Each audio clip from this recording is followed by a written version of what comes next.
Sir only IAS को मैं last मतलब फर्स्ट अटेम्प्ट जब फेल हुआ मैं, then I hmm. Started searching for many channels. Then I came across only IAS. Only IAS का मैं ऑनेस्ट ओपिनियन देता हूँ अपना। ओनली आईएएस वर्ल्ड हिस्ट्री मैंने बस ओनली आईएएस के नोट्स फॉलो किए। वर्ल्ड हिस्ट्री का 110 पेज का नोट्स है, मुझे याद है अभी भी, क्योंकि वो मैं लेके बैठा था मेंस के हॉल के बाहर।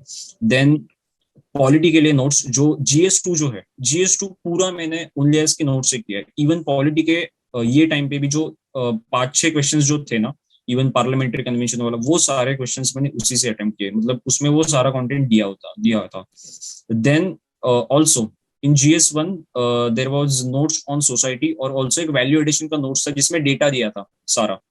लाइक जो अपडेट है किसी, अगर हमें हर एक क्वेश्चन में ना इंट्रो के लिए डेटा देना होता है कि this happened, so according to this and then body we come to body, so वो डेटा फॉलो किया था। सो अगर प्रीलिम्स और मेंस के बीच में टाइम बहुत कम था, और इन माय ओपिनियन अगर वो जीएस2 के नोट्स मुझे रेडीमेड नहीं मिलते वो टाइम पे, देन जीएस2 का सिलेबस कंप्लीट नहीं हो रहा था मेरा, मतलब ये ऑनेस्ट ओपिनियन है।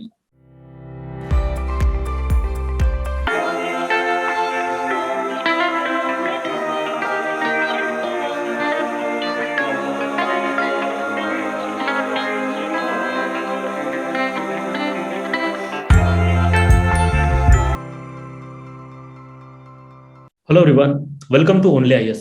Today we have with us Akshay Mahadik, who have secured All India Rank 212 in UPSC Civil Service Examination 2021. From the entire Only IS team, I congratulate you, Akshay. Thank you sir, thanks a lot. और ये बताते हुए मुझे काफी खुशी भी हो रही है कि अक्षय जो है वे हमारे टीम के ही मेंबर है। पिछले 4-5 यस। महीनों से वो हमारे टीम के साथ कंटेंट डेवलपमेंट में काम कर रहे हैं। तो ओनली एज टीम के लिए भी ये बहुत ही एक प्राउड मोमेंट है and we are really proud of you, Akshay. Thank you, thanks a lot sir, and thank you to all only team. Yes. तो अक्षय, जैसे कि अभी हम बात कर रहे थे तो आपने अभी मेंशन किया कि आपका ये सेकंड अटेम्प्ट था और यस सर। फर्स्ट अटेम्प्ट में आपका प्रीलिम्स 1 मार्क्स से रह गया और इस बार सेकंड अटेम्प्ट में प्रीलिम्स मेंस इंटरव्यू क्लियर होके आपका सिलेक्शन हो गया है।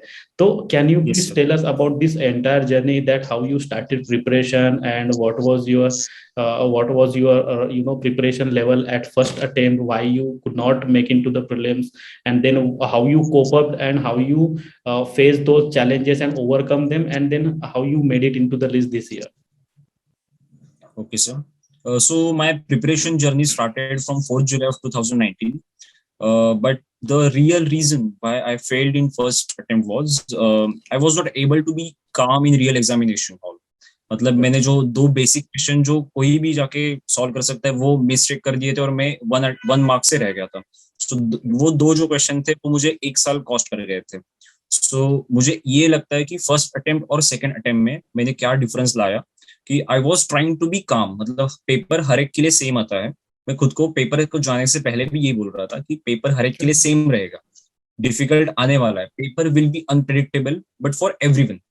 सो प्रिपरेशन ऐसे कुछ मैंने ज्यादा ड्रास्टिक चेंजेस नहीं लाए थे। मेरे जो बेसिक सोर्सेस एनसीईआरटीज है और एक reference book for each subject, वो कभी नहीं छोड़ता मैं, वो मेरे सेम सोर्सेस फॉलो किए। बस रियल एग्जामिनेशन हॉल में कैसे रहना है और खुद को कैसे काम करना है उसमें चेंजेस लाए।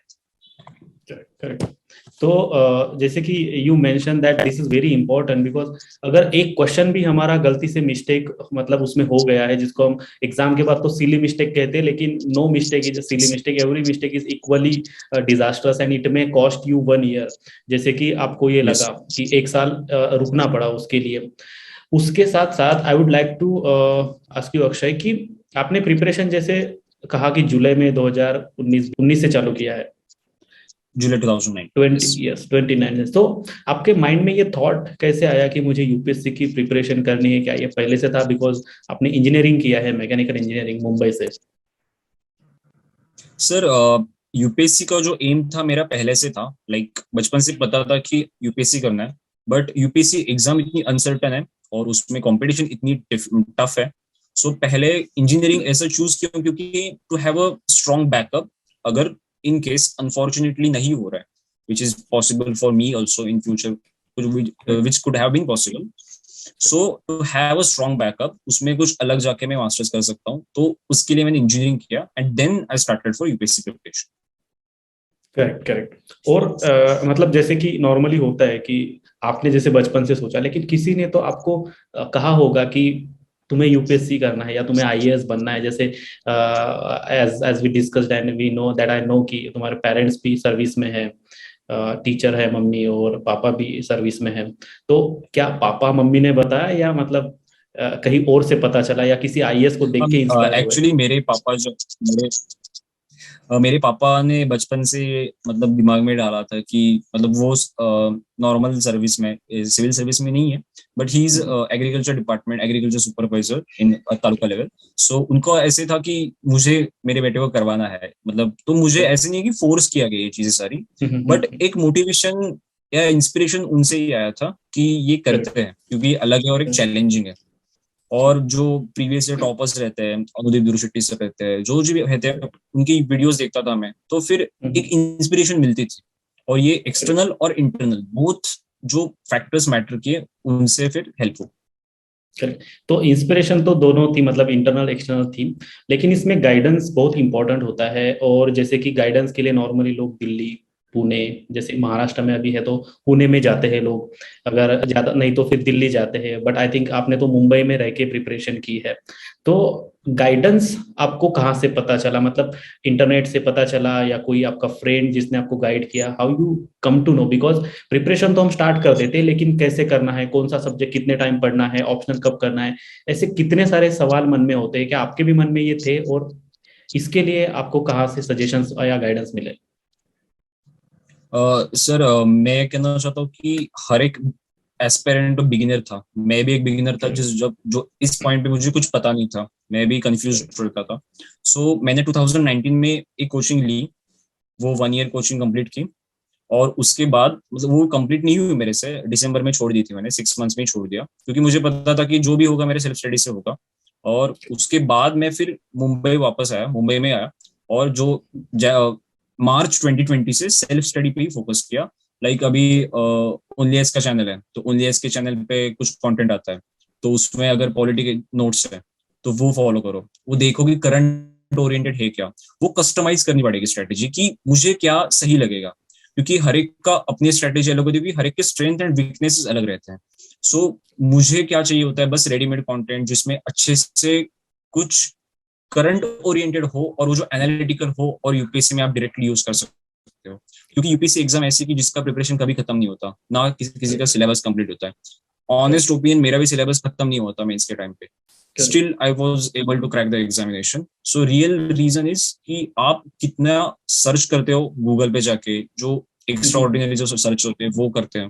मैंने भी वही किया जो नॉर्मल एस्पिरेंट्स करते हैं, नॉर्मल सोर्सेस, एक दो रेफरेंसेस और करंट अफेयर्स के चैनल से। अभी फॉर्चुनेटली हमारे पास इतने क्लासेस जो है, या फिर ओनली जैसे क्लासेस है जो ऑनलाइन फ्री मटेरियल अवेलेबल कराते हैं, और वो जो क्वालिटी कंटेंट होता है उसमें आपका टाइम ही बचता है पूरा, मतलब खुद जाके नोट्स बनाओ, ये सारा बचता है, क्योंकि मैंने कभी लाइफ में अपने नोट्स नहीं बनाए खुद के।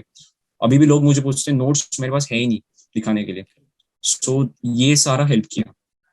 दो चीजें होती है नोट्स के, अगर कॉन्टेक्स्ट में अगर हम बात करें तो कुछ लोग अपने खुद के हैंडी नोट्स बनाते हैं ताकि उन्हें लगता है कि मैं बाद में अगर रिवाइज करना चाहूँ कम ड्यूरेशन में तो वो मैं करूँ। कुछ लोग ये करते हैं कि जो वो पढ़ रहे हैं बुक, या उन्होंने एक सोर्स फिक्स कर लिया, पहले डिटेल में पढ़ लिया, बाद में उन्होंने उसमें अंडरलाइन कर लिया, और बाद में अंडरलाइन किया हुआ पोर्शन ही उनका नोट्स है और वो उतना ही पढ़ते हैं। तो what was your strategy among this two, और you did something else for this?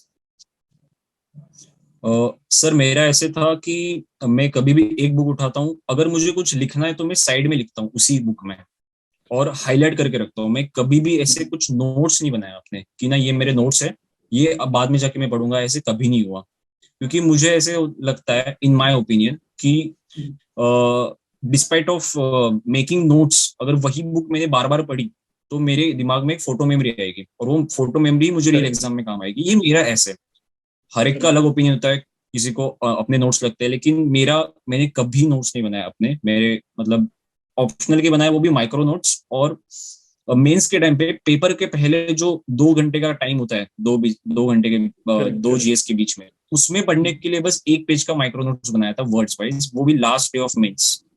बस उसके बाद मेरे पास नोट्स नहीं है कुछ।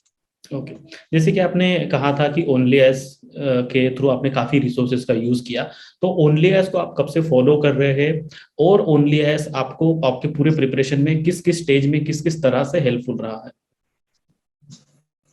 सर ओनली आईएएस को मैं लास्ट मतलब फर्स्ट अटेम्प्ट जब फेल हुआ मैं, then I hmm. Started searching for many channels, then I came across only IAS. Only IAS का मैं ऑनेस्ट ओपिनियन देता हूँ अपना। ओनली आईएएस वर्ल्ड हिस्ट्री मैंने बस ओनली आईएएस के नोट्स फॉलो किए। वर्ल्ड हिस्ट्री का 110 पेज का नोट्स है, मुझे याद है अभी भी, क्योंकि वो मैं लेके बैठा था मेंस के हॉल के बाहर। देन पॉलिटी के लिए नोट्स, जो जीएस2 जो है, जीएस2 पूरा मैंने ओनली के नोट से किया है। इवन पॉलिटी के ये टाइम पे भी जो 5-6 क्वेश्चंस जो थे ना, इवन पार्लियामेंट्री कन्वेंशन वाला, वो सारे क्वेश्चंस मैंने उसी से अटेम्प्ट किए, मतलब उसमें वो सारा कंटेंट दिया था। Then also in GS one there was notes on society, और ऑल्सो एक वैल्यू एडिशन का नोट्स था जिसमें डेटा दिया था सारा। लाइक जो अपडेट है किसी, अगर हमें हर एक क्वेश्चन में ना इंट्रो के लिए डेटा देना होता है कि this happened, so according to this and then body we come to body, so वो डेटा फॉलो किया था। सो अगर प्रीलिम्स और मेंस के बीच में टाइम बहुत कम था, और इन माय ओपिनियन अगर वो जीएस2 के नोट्स मुझे रेडीमेड नहीं मिलते वो टाइम पे, देन जीएस2 का सिलेबस कंप्लीट नहीं हो रहा था मेरा। मतलब ये ऑनेस्ट ओपिनियन है, आपने बोलने भी नहीं मुझे बोला, लेकिन जीएस2 के लिए वो बहुत काम आया था मुझे। और वो इतने क्वालिटी कंटेंट था, मैं बस हाईलाइट किया था और बस वो स्क्रॉल डाउन कर रहा था बाद में last day of mains. Great. Akshay, इसमें आप थोड़ा सा मुझे, जैसे प्रीलिम्स का जो एग्जाम है, प्रीलिम्स में थोड़ा सा एक्यूरेसी ज्यादा इंपॉर्टेंट होती है और उसके लिए रिवीजन ज्यादा इंपॉर्टेंट है, तो आपकी प्रीलिम्स की क्या स्ट्रेटेजी थी? जो आपने कहा कि पहली बार थोड़ा सा मिस हुआ, तो बाद में आपने क्या चेंजेस किए, और मेंस के लिए आपने स्पेशल प्रिपरेशन कैसे की, आंसर राइटिंग कैसे की, इसके बारे में आप थोड़ा सा डिटेल बताइए। सर प्रीलिम्स में मेरे एक तो 2 सेशन में होते हैं, मतलब एक तो स्टैटिक का जिसमें बस एनसीईआरटी 6 to 12, मैं 6 के न्यू एनसीईआरटी फॉलो किया हूँ सारे, हिस्ट्री पॉलिटी जो जो एनसीईआरटी है वो। देन एक reference book, for example polity के लिए लक्ष्मीकांत है, देन इकोनॉमी के लिए एक बुक है, ऐसे जो हर एक रेफरेंस बुक एक, और जो बेसिक एनसीईआरटी है उस पर फोकस ज्यादा किया था सेकेंड अटेम्प्ट में मैंने। क्योंकि आप अगर देखोगे कि पेपर कितना भी टफ आया, कितना भी अनप्रेडिक्टेबल आया, 40 to 50 क्वेश्चंस आपके स्टैटिक से ही आने वाले हैं, जो आपको हेल्प करने वाले क्लियर करने, क्योंकि करंट अफेयर्स एक ऐसी चीज है वो चेज नहीं कर पाएंगे आप, क्योंकि मतलब वो लेवल की थिंकिंग नहीं हो पाती, मतलब मेरे से तो नहीं हुई थी वो। सो मैंने तो स्टैटिक पे फोकस ज्यादा किया था सेकंड अटेम्प्ट में, क्योंकि फर्स्ट अटेम्प्ट में मैं बस करंट अफेयर्स के पीछे भाग रहा था। 60 to 70% of my preparation time was devoted to current affairs and 30% बस स्टैटिक में। और फर्स्ट अटेम्प्ट और सेकंड अटेम्प्ट में मैंने एक गलती की थी। फर्स्ट अटेम्प्ट में ये गलती थी कि हर एक सब्जेक्ट के लिए टू मच सोर्सेस, मतलब 5 सोर्सेज फॉर 1 सब्जेक्ट वो किया था, और इन दी एंड एग्जाम हॉल में कुछ रिकॉल नहीं हुआ क्योंकि रिवीजन ही नहीं हो पाई। सो सेकंड अटेम्प्ट में क्या किया, जो सोर्सेस है वो लिमिट किया, मतलब हिस्ट्री के लिए एनसीईआरटीज, ये एनसीईआरटीज है मेरी, और एक ये रेफरेंस बुक है छोटा सा, वो भी छोटा सा क्योंकि पॉसिबल नहीं था कि इतना रीड करें। इन माय मेंस प्रिपरेशन मैंने बस सिलेबस के पॉइंट को स्टिक रहा मैं, मतलब for example in GS two there is a topic called federalism and its challenges. So federalism, उसके डेफिनेशन, उसके चैलेंजेस, और करंट में क्या है, वो प्रॉपर बस सिलेबस की कॉपी सामने रहती थी मेरे टेबल पे, बस सिलेबस के पॉइंट के अकॉर्डिंगली, और उसमें करंट में क्या चल रहा है, करंट अफेयर्स में क्या चल रहा है, बस ये सिंपल स्ट्रेटेजी मेंस के लिए थी। और हर एक पेपर वाइज भी GS1 2 3 4, अगर आप पेपर वाइज देखोगे तो GS1 में सबसे ज्यादा वेटेज सोसाइटी में रहता है, सोसाइटी एंड ज्योग्राफी। सोसाइटी और ज्योग्राफी पहले किया, बाद में फिर modern history, then world history, ancient art and culture. ये जो, क्योंकि previous year question paper analysis should be reference point, not any random questions, क्योंकि प्रीवियस ईयर क्वेश्चन पेपर से ही पता चलता है कि ट्रेंड क्या हो सकता है, इसमें किससे ज्यादा क्वेश्चंस आ रहे हैं, और इवन थीम रिपीट होती है। सो ये सारा प्रीलिम्स और मेंस प्रिपरेशन में किया था। और जैसे मेंस की अगर हम बात करें, मेंस में ज्यादा स्कोर करना काफी इंपॉर्टेंट होता है, क्योंकि मेंस में स्कोर अच्छा रहा तो इंटरव्यू में थोड़ा बहुत आगे पीछे भी हो गया, क्योंकि इंटरव्यू और भी ज्यादा सब्जेक्टिव होता है इंटरव्यू से भी, सॉरी मेन से भी ज्यादा सब्जेक्टिव होता है इंटरव्यू। तो मेंस में मैक्सिमम अटेम्प्ट करना, वो भी क्वेश्चन की डिमांड एड्रेस करना, रिलेवेंट कंटेंट लिखना, प्रेजेंटेशन भी इंश्योर करना, ये सारी चीजें काफी इंपॉर्टेंट होती है। Plus at the same time सारी चीजों का कोइंसिडेंस होना चाहिए, एट द सेम टाइम वो चीजें आनी चाहिए, मतलब प्रेजेंटेशन भी होना चाहिए, रिलेवेंट कंटेंट भी आना चाहिए, प्लस आपके अटेम्प्ट भी होने चाहिए सारे क्वेश्चन, जिसके लिए आई थिंक आंसर राइटिंग करना काफी इंपॉर्टेंट हो जाता है।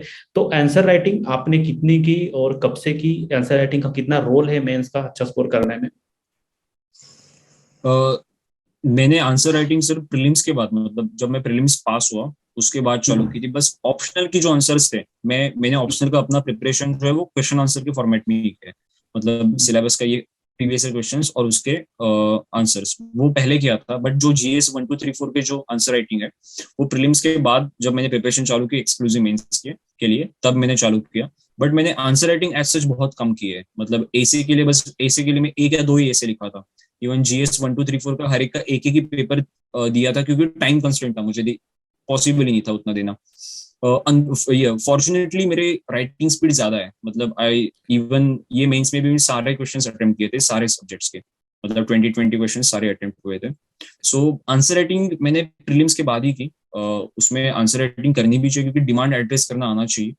बट फॉर्चुनेटली मेरा राइटिंग स्पीड भी ज्यादा था, सो वो मुझे हेल्प किया फाइनल एग्जाम में। सो आंसर राइटिंग प्रीलिम्स के बाद ही की स्टार्ट। ओके। और जैसे कि आपका ऑप्शनल एंथ्रोपोलॉजी है, तो जो भी एस्पायरेंट्स एंथ्रोपोलॉजी ऑप्शनल के साथ प्रिपेयर कर रहे हैं, तो उनके लिए what would be your tips for them, that how should they prepare for anthropology, because I think आपका स्कोर भी एंथ्रोपोलॉजी में काफी अच्छा आया है। Yes sir.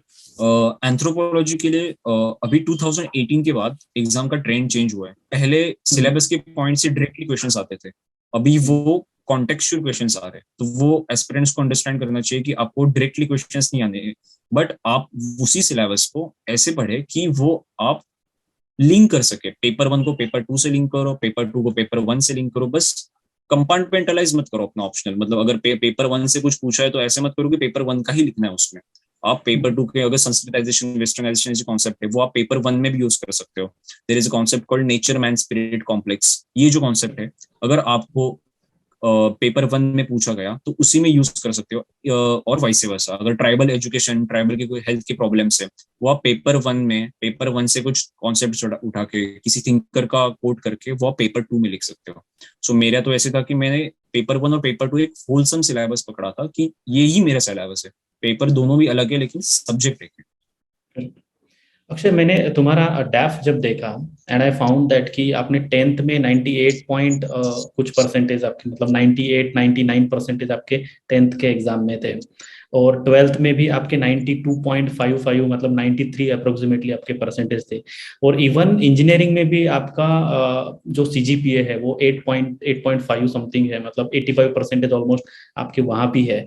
It shows that you have been very much consistent with your preparation, with your academics, very much serious with that.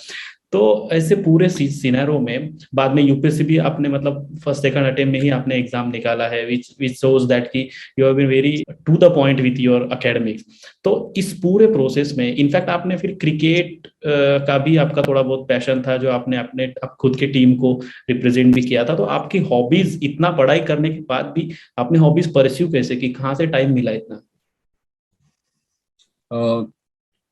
Actually मैं 7 to 8 hours ही पढ़ता था रोज के। हम्म, मतलब वो सारे बोलते हैं कि 12 घंटे 14 घंटे, मैंने कभी पढ़ाई नहीं की थी। मैक्सिमम मेरा लाइब्रेरी का सिटिंग टाइम 8 या 9 आवर्स ही होता था। और जो मेरे हॉबीज थे, क्रिकेट खेलना वो मुझे पसंद है, तो फिर वो एक, या फिर मूवीज देखना, वेब सीरीज देखना। Even during mains, the 1 month before mains I was watching Peaky Blinders, क्योंकि वो मुझे हम्म, देखनी थी। तो फिर ऐसे नहीं हम्म, होता कि मुझे पता है कि मेरा सिलेबस कितना हुआ है, मेरा टाइम कितना बचा है, और कितनी रिस्क ले सकता हूँ मैं, और कितना टाइम लगेगा मुझे कंप्लीट करने में। सो उस हिसाब से मैंने कस्टमाइज करके रखा था कि क्योंकि माइंड है, माइंड को थोड़ा तो रिलैक्सेशन चाहिए। तो अगर कंटिन्यूस कंटिन्यूस करते रहेंगे तो फिर 7 दिन बाद फिर एक रिजिडिटी आती है, फिर 4 दिन का ब्रेक हो जाता है। फिर उससे अच्छा स्टार्टिंग में ही आप 8 या 9 आवर्स पढ़ो, और फिर थोड़ा सा चिल करना भी जरूरी है। बिल्कुल, बिल्कुल। और जो आपने पूरी प्रिपरेशन में काफ़ी बार जैसे हम प्रिपरेशन करते वक़्त काफ़ी मज़ेदार किस्से होते हैं प्रिपरेशन से रिलेटेड या उसके अलावा भी। जैसे इंटरव्यू में कुछ लोगों के साथ कुछ मज़ेदार किस्से होते हैं, कभी मॉक देने जाते हैं तो कुछ होते हैं। आपके मैं जानना चाहूँगा कि ये पूरे स्पैन में आपके साथ ऐसे कौन से मज़ेदार किस्से हुए जो आप शेयर करना चाहेंगे? बहुत से मजेदार किस्से हुए थे। रिसेंटली जब मैं मॉक देने गया था, सो हुँ, जस्ट 11:59 हुए थे सुबह के, हुँ, और हुँ, मुझे लगा कि अंदर जाते वक्त में 12 बज जाएंगे। तो हुँ, हुँ, फिर it was my first interview, first mock hmm, interview. So hmm, 11:59 में मोबाइल बाहर रखा और फिर मैं अंदर हुँ, गया और मैंने बोला गुड आफ्टरनून। हुँ, वो बोले नो इट्स 11:59। मतलब इतना कॉन्फिडेंस डाउन हुआ ना, मेरा पहला ही इंटरव्यू है और पहला 1 मिनट के लिए मुझे इतना सुनाया उन्होंने कि क्या है आपको विश भी नहीं करना आता स्टार्टिंग में। वो मतलब ये रिसेंट ना, मतलब इतने हंसा मैं बाद में जाके, क्या है ये। ओके, मतलब चलो मतलब कूल कूल हो गया एटमॉस्फेयर थोड़ा सा। हाँ बिल्कुल। जो अभी जो एस्पिरेंट्स एग्जाम दे रहे हैं प्रिपरेशन कर रहे हैं उनके लिए आपके तरफ से क्या टिप्स होंगी और क्या मैसेज होगा? सर, मैसेज यही रहेगा कि आप जिस फील्ड में हो ना, वो एक चैलेंजिंग फील्ड है, और you should be proud of yourself that you have chosen this field first of all, Correct, because correct, not many try to do this, it's mother of exams. So आप अपने खुद पे belief रखिए। Just don't compare yourself with others, क्योंकि आपके strength अलग है, आपकी वीकनेस अलग है। आप आपके वीकनेस पे काम करो, क्योंकि one size fits all approach नहीं चलता यहाँ पे। correct. अगर अभी 700 से लोग सिलेक्ट हुएंगे, 700 अलग स्ट्रेटेजीज आएंगी, लेकिन उसकी एक की भी स्ट्रेटेजी आपको काम नहीं होगी, क्योंकि वो अपनी आपकी स्ट्रेटेजी नहीं होगी। आपको अपनी स्ट्रेटेजी कस्टमाइज करनी होगी। आप किसी की भी स्ट्रेटेजी रेडीमेड नहीं उठा सकते, क्योंकि आपके स्ट्रेंथ अलग है, आपके वीकनेस अलग है। सो मैं यही बोलना चाहूंगा कि आप खुद को एक्सप्लोर करते रहिए, और बस खुद पे बिलीफ रखिए कि मैं ये कर सकता हूँ, क्योंकि अगर आपने नहीं सोचा कि मैं नहीं कर सकता हूँ, तो फिर कोई और नहीं सोचने वाला आके कि आप कर सकते हो। So be confident about yourself and all the best. Okay.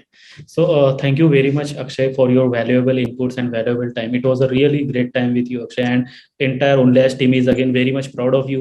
I wish you all the best Thank you, for sir. your further journey of civil services. Thank you very much. Thank you.